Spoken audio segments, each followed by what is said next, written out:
Assalamualaikum warahmatullahi wabarakatuh. Saya akan menjelaskan apa yang sedang terjadi di kawasan Ancol. Yang terjadi ini berbeda dengan reklamasi yang alhamdulillah sudah kita hentikan dan menjadi janji kita pada masa kampanye itu. Jakarta ini terancam banjir. Salah satu sebabnya karena ada waduk, sungai yang mengalami pendangkalan atau sedimentasi. Ada 13 sungai. Kalau di total panjangnya lebih dari 400 km, ada lebih dari 30 waduk, dan secara alami mengalami sedimentasi. Karena itulah kemudian waduk, sungai itu dikeruk terus-menerus, dan lumpur hasil kerukan itu dikemanakan? Lumpur itu kemudian ditaruh di kawasan Ancol. Dan proses ini sudah berlangsung cukup panjang, bahkan menghasilkan lumpur yang amat banyak, 3,4 juta meter kubik. Nah, lumpur ini kemudian dimanfaatkan untuk pengembangan kawasan Ancol. Jadi ini adalah sebuah kegiatan untuk melindungi warga Jakarta dari bencana banjir. Ini berbeda dengan proyek reklamasi yang sudah dihentikan itu. Itu bukan proyek untuk melindungi warga Jakarta dari bencana apapun. Di sana ada pihak swasta berencana membuat kawasan komersial, membutuhkan lahan, lalu membuat daratan, membuat reklamasi. Jadi di situ bahkan ada unsur menerabas ketentuan lingkungan hidup, ada unsur hilangnya hajat hidup para nelayan, karena sebagian berhadapan dengan perkampungan nelayan, misalnya di Kamal Muara, di Muara Angke.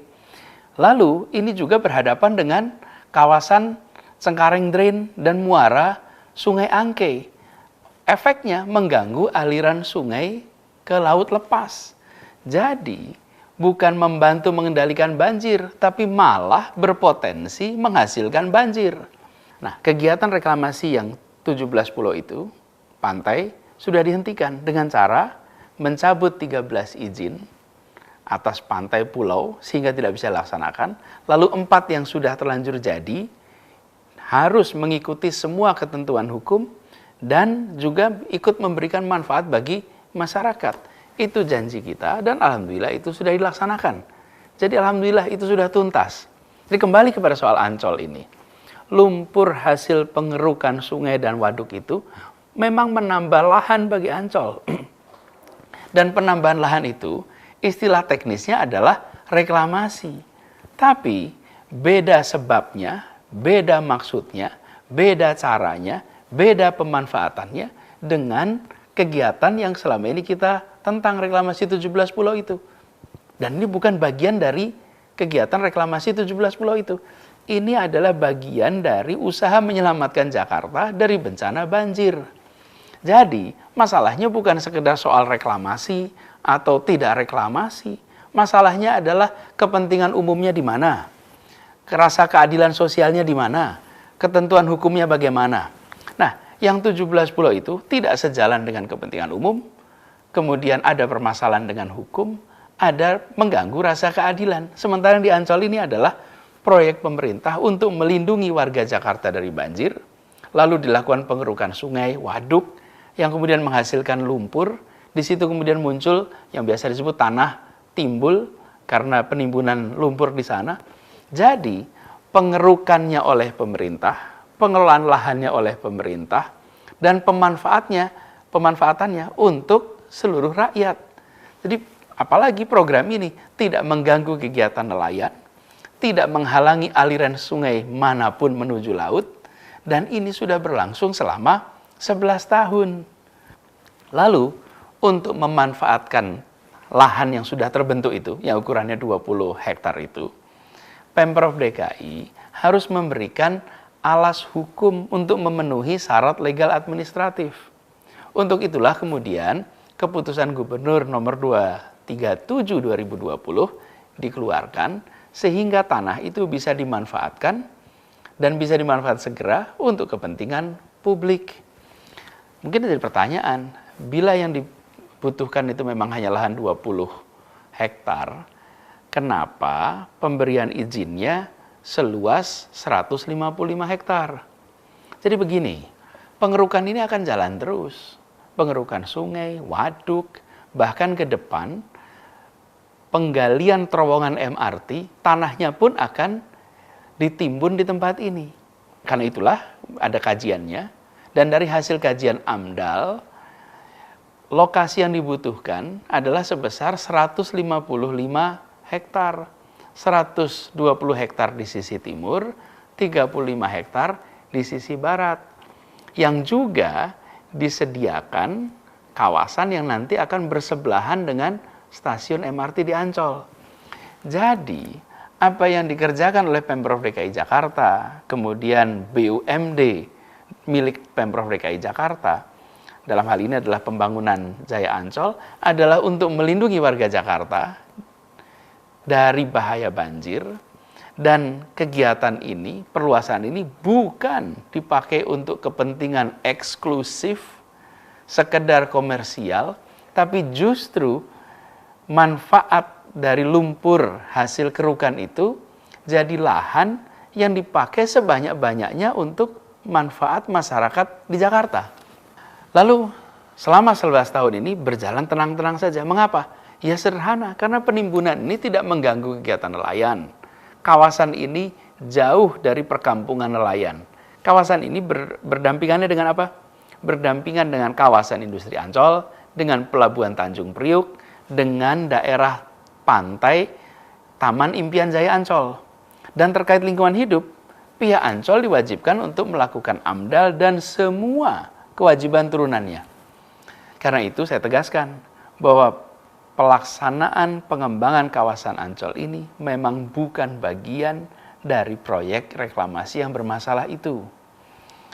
Mungkin jadi pertanyaan, mengapa sekarang jadi ramai, jadi riuh rendah? Begini, setelah terbentuk 20 hektar lahan ini, belum punya status hukum, efeknya lahan itu tidak bisa dimanfaatkan.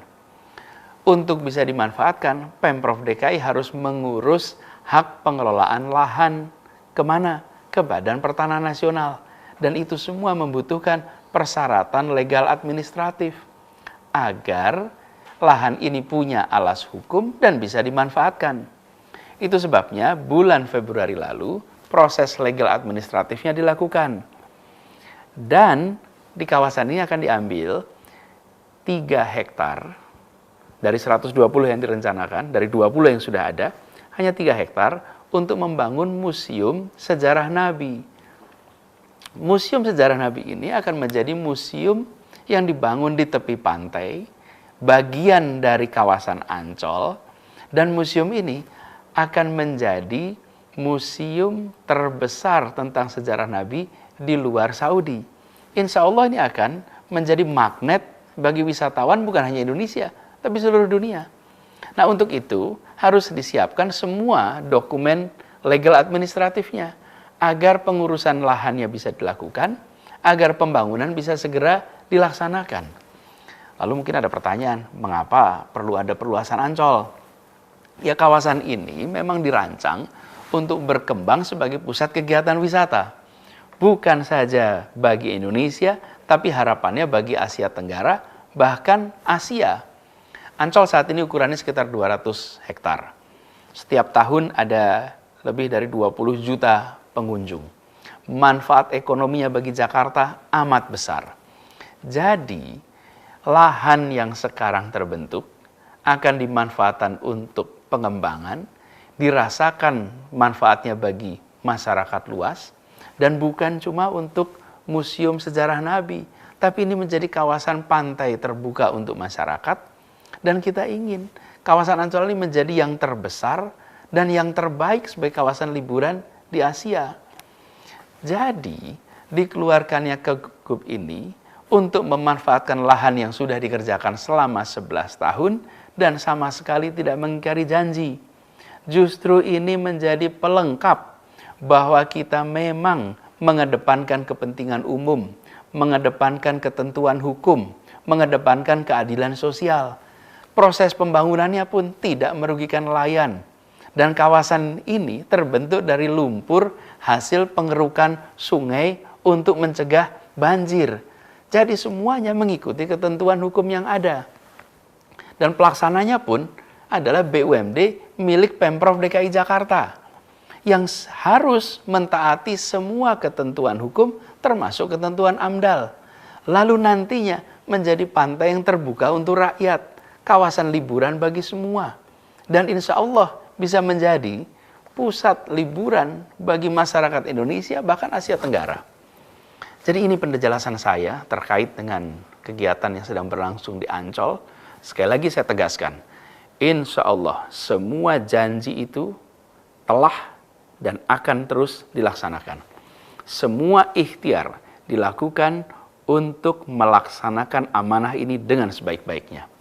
Sambil selalu berdoa kepada Allah Subhanahu wa taala, semoga selalu diberikan petunjuk, selalu dibukakan jalan-jalan yang lempang.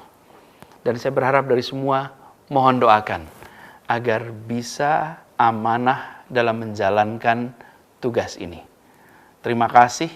Semoga Allah Subhanahu wa taala merahmati kota Jakarta dan Allah Subhanahu wa taala melindungi kita semua. Assalamualaikum warahmatullahi wabarakatuh.